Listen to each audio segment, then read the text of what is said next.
Hey y'all, look, we doing some kitchen sink chronicles.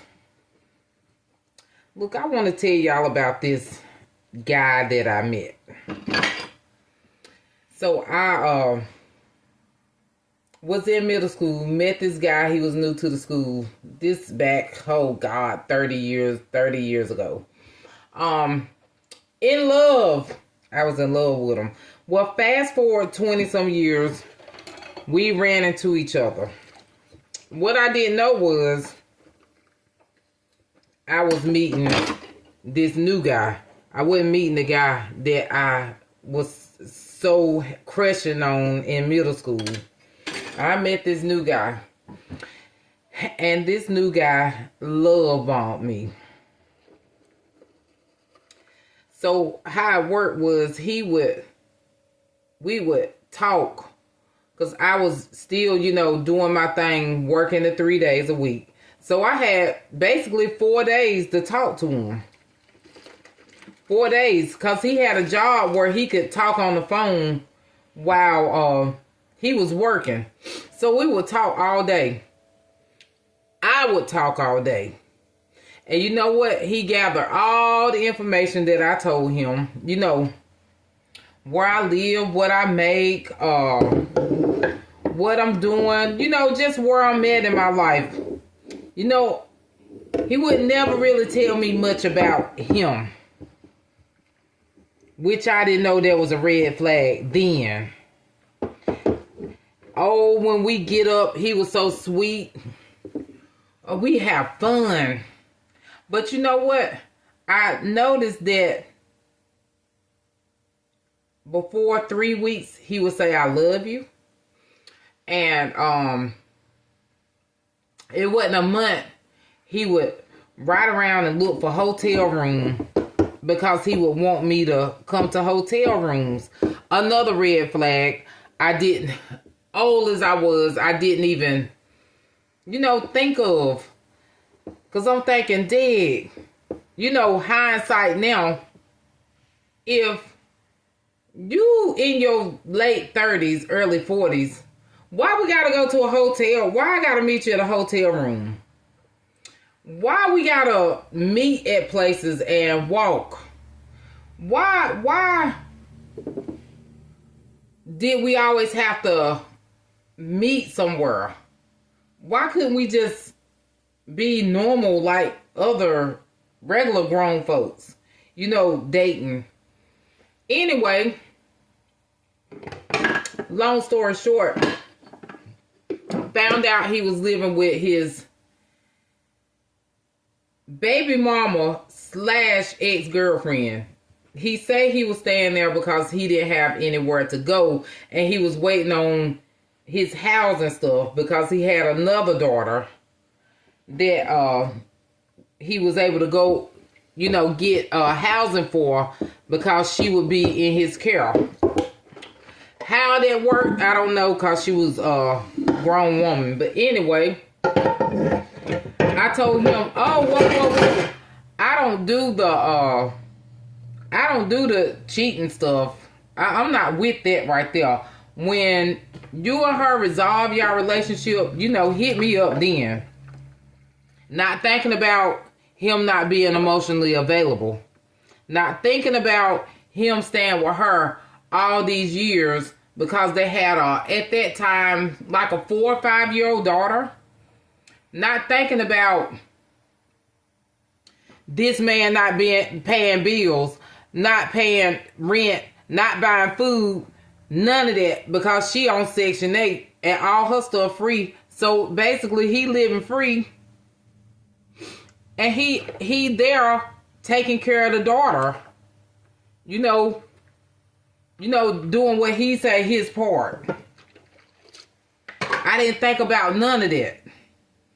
So long story short, we get back into the relationship. So I finally tell him, come to my house. Cause hey, I'm tired of meeting you places and having to drive out to places and do all that. So come meet me at my house. So he come to my house, and by this time he's gone, and he got his apartment with, his other daughter. So it was always something with money. It was always something with money. All the time. First of the month, the end of the month, it was, we can't go here or we can't do this because I'm saving for rent. I'm saving money for this. I'm saving bills.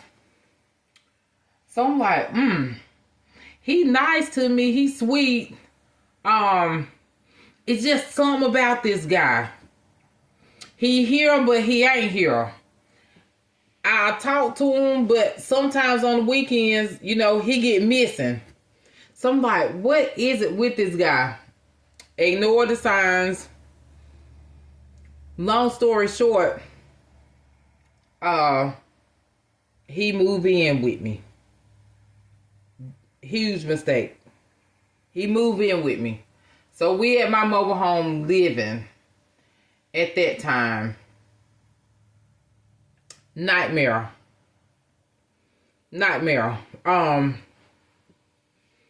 He used everything I told him in the early conversations basically against me. So he moved in, didn't pay no bills, have to beg him to pay bills. Then on the weekends, he go pick up his daughter on Friday, and he would bring her to my house every single Friday, every single Saturday, every single Sunday. We would have a daughter. So our activity was limited. So, and when you get relationships like that, somebody gonna be happy and somebody gonna be sad. And usually, the one that's pulling all the weight is gonna be the sad one. I will have so many moments of happiness, but I was never happy.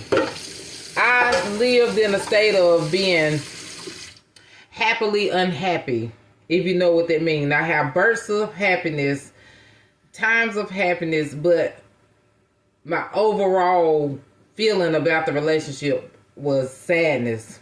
And I knew that I didn't need to be there. But by this time, hey, I'm in love. When man's mama and all of the women around you tell you he bad, believe it. Don't get yourself in love with these bad men. And if you stop talking and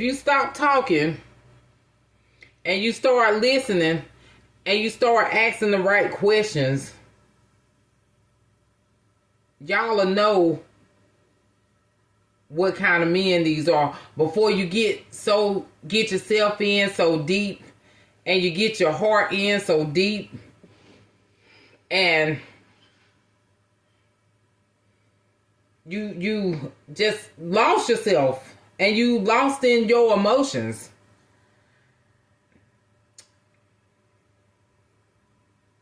And the next thing you know, you turn around and you don't even know who you are. But the whole thing was, I didn't do the work on myself.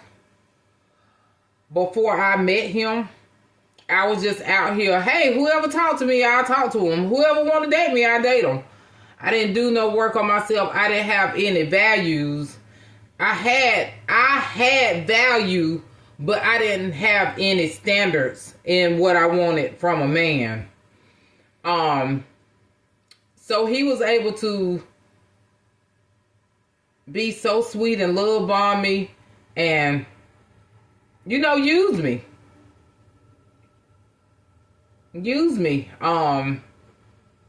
And there's a whole lot of them out here like that. You just gotta look for the signs. You just gotta know the signs. And if you don't know the signs, you're gonna lose yourself, because this what they do. They know what they're doing, and this is what they do. And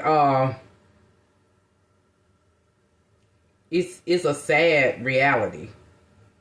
But look, if this video helped you any, just leave me a comment, or if you like it, subscribe to my channel. Hey, and I'll see y'all on the next one.